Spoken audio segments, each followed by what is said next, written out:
wala kalam, wala kaza, wala apa semua. Kita disuruh meniru ketakwaan. Kita nggak sampai di situ perintahnya. Enteng kita cuma sembelih kambing. Itu juga kalau antum ada kelebihan fulus begitu. Nggak berat-berat, nggak. Makanya jangan pakai tanya-tanya lagi deh. Begana, begini. Aneh udah korban tahun lalu, sekarang aneh korban lagi. Banyak tawaran-tawarannya begitu. Kalau ada keluasan rezeki, ya alhamdulillah di sini kambingnya banyak kemarin ya. Sapinya juga banyak ya. Yang bergabung join 7 orang itu ya. Ya alhamdulillah kita mengikuti napak tilas dari Nabi Ibrahim dengan syariah baginda Rasul sallallahu alaihi wasallam. Kemudian malaikat diperintahkan Allah untuk menyelamatkan, dari arsy itu diperintahkan untuk menyelamatkan Nabi Allah Ismail. Wallahu alam apa yang terjadi, apakah antara kulit leher dengan pisaunya itu ada layer, ada lapisan yang kalau di zaman sekarang itu dikasih lapisan begitu sehingga tidak mempan dipotong. Ya, kekuasaan Allah tidak terbatas ya. Akhirnya tidak tersembelih, dipotong tidak tersembelih. Kemudian terdengar suara, wa nadainahu an ya Ibrahim, wahai Ibrahim, qad saddaqta ar-ru'ya, engkau telah membenarkan perintahku di dalam mimpimu. Ya, artinya dia telah menjalankan perintah Allah. Inna kadzalika najzi al-muhsinin. Begitulah kalau Allah ingin menyelamatkan daripada membalas kebaikan daripada orang-orang yang melakukan amal soleh, al-muhsinin. Kemudian dalam ayat berikutnya, inna hadza lahuwa bala'ul mubin. Inna hadza lahuwa, innanya sungguhnya dua, sungguh ini, lahuwa dan sungguh ini, al-bala'ul mubin, satu ujian yang nyata, bukan ujian main-main, coba-coba apa segala rupa, bukan. Satu penyembelihan yang benar terjadi, yang dilakukan oleh seorang ayah kepada anak yang sangat dia cintai. Satu anaknya cuman, bukan 12, bukan 10. Satu-satunya yang ditunggu sampai 100 tahun. Benar-benar terjadi penyembelihan ini. Nah, kemudian wafadainahu bidhibhin adin. Kemudian Allah menggantikannya dengan kibas yang besar. Ya, kambing yang sangat besar ya. Setelah tidak terjadi, setelah pemotongan nggak mempan, terdengar suara, wahai Ibrahim, kamu telah membenarkan mimpimu atas perintah Allah, dan Allah membalas kebaikannya atas ketakwaan kalian. Dan diturunkan itu domba yang sangat-sangat besar. Menurut Ibnu Abbas, kambing itu diternak 40 musim di surga. Jadi kambing yang dari surga. Makanya kalau rezeki antum agak luas, kambingnya jangan yang kecil-kecil ya, yang rada gedean. Makanya kan di situ dari mulai 2,5 juta sampai ada yang 6 juta tuh ya. Ya kalau duitnya ngepas ya nggak apa-apa deh, yang 2,5 juta nanti tahun depan deh.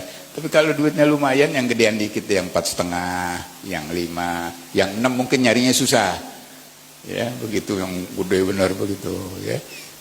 Karena ini kambingnya besar sekali ya. Iya, penyembelihan ini, peristiwa ini nggak ada CCTV, nggak ada yang motret, nggak ada kamera, nggak ada kayak direkam nih sama akuna Ustadz Fatullah ya. Nggak ada yang viralkan, nggak ada yang potret, nggak ada yang tahu, nggak ada yang kasih kabar. Ila cuman mereka berdua, ibunya nggak tahu di rumah terjadi peristiwa ini. Tapi apa kata Allah? Wa tarakna alaihi fil akhirin. Akan kami abadikan kemuliaan mereka, pujian kepada Nabi Allah Ibrahim dan Ismail ila yaumil qiyamah. Peristiwa ketakwaan yang enggak diketahui oleh manusia, satu pun manusia kecuali mereka yang melakukan. Tapi Allah akan menyiarkan ini, dan Allah mengatakan akan aku abadikan pujian daripada kedua orang ini fil akhirin. Itulah makanya kita disuruh meniru daripada ketakwaan kedua mereka. Ini janji Allah akan mengabadikan bagaimana ketakwaan, bagaimana kisah dua orang yang sangat-sangat takwa, yang nggak diketahui ketakwaannya. Kita sholat di sini orang tahu. Saya nggak hadir 3 hari, Pak Budi udah nanyain kemana, Beb? Udah 3 hari nggak mana? Orang lihat saya di sini, ya kita saling ketemu, ya takut sakit, apa keluar kota, apa karena udah rutin begitu. Ya kita saling tegur sapa, saling ingat begitu. Pak itu kemana ya? Udah lama, udah berapa hari nggak nongol-nongol ke sana ke sini. Oh pergi haji, ya Haji Yasin, ya begitu. Kan begitu manusia. Ini 2 orang nggak ada yang tahu, tidak ada yang tahu. Tapi Allah berjanji Allah akan abadikan pujian kepada mereka berdua sampai yaumil qiyamah. Jadilah syariah di dalam ajaran kita untuk menyembelih kurban, mengenang, mengikuti daripada ketakwaan Nabi Allah Ibrahim yang mampu berangkat haji. Dia wukuf di sana, dia mabit, dia Jumarat dan lain-lain semuanya. Ya saudara-saudara kita yang masih ada di Mekah. Salamun ala Ibrahim. Sejahtera bagi Ibrahim. Itu pujian Allah. Ujian selesai. Ketakwaan sudah terbukti. Kemudian kadzalika najzi al-muhsinin. Allah mengurang lagi. Begitulah Allah membalas daripada orang-orang yang beramal soleh. Antum menjalankan perintah Allah, tidak akan sedikit pun Allah akan mengurangi daripada ganjarannya. Kemudian innahu min ibadinal mu'minin. Dipuji lagi Ibrahim bahwa itu hamba-hambaku yang benar-benar beriman. Disuruh potong kan hilang anaknya. Hilang anaknya, disuruh potong, kehilangan anak, nggak punya anak.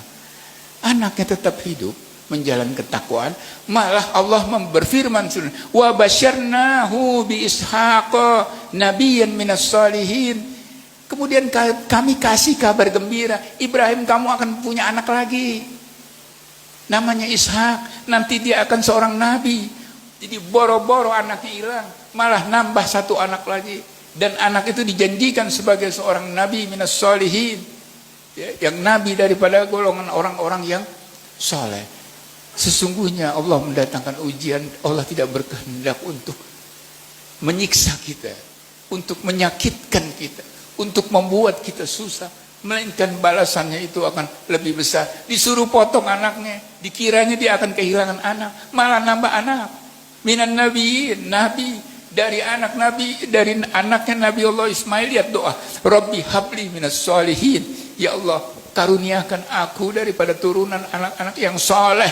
Apa yang terjadi? Anaknya 2 menjadi nabi, Nabi Ismail, Nabi Ibrahim, Nabi Ishak. Ishak mempunyai anak Yakub menjadi nabi, Yakub mempunyai anak Yusuf menjadi nabi, Nabi Ismail mempunyai turunan terus sampai menjadi Sayyidul Anbiya, Nabi akhir zaman, Sayyidina Muhammad sallallahu alaihi wasallam. Itu jangan abaikan doa apa. Minta anak menjadi anak-anak yang soleh. Jangan ngasal. Sungguh-sungguh. Lihat Nabi Ibrahim, enggak tanggung-tanggung. Dia berdoa, dia tidak putus asa dengan lanjutnya usianya, tidak. Dia tidak pernah berputus asa atas rahmat Allah. Hanya orang-orang kafir dan orang-orang sesat yang berputus asa kepada rahmat Allah. Allah berikan, bahkan ketika akan lahir anaknya Ishak, itu istrinya tertawa. Ishak itu dalam bahasa Ibrani artinya dohaka, tertawa artinya. Ya, dalam bahasa Arab dohaka, dohik, itu artinya tertawa. Dia ketawa karena malaikat datang memberikan kabar gembira bahwa Sarah, istrinya Nabi Ibrahim yang tua, itu akan mendapatkan anak. Dia ketawa, aku udah tua, bagaimana mungkin aku mendapat anak? Tapi Nabi Ibrahim bilang, aku tidak pernah berputus asa dari rahmat Allah. Nah, ikhwan kiram, mudah-mudahan yang singkat ini menjadi pelajaran buat kita semuanya, ya. Mudah-mudahan kita mendapatkan barokah daripada ketakwaan Nabi Allah Ibrahim sampai akhir hayat kita. Ya, itulah yang bisa saya sampaikan. Mudah-mudahan bermanfaat kita semuanya. Ya Allah memberikan barang. Mari kita tutup dengan doa. Fadhal ya fadhal Ustaz Zainuddin.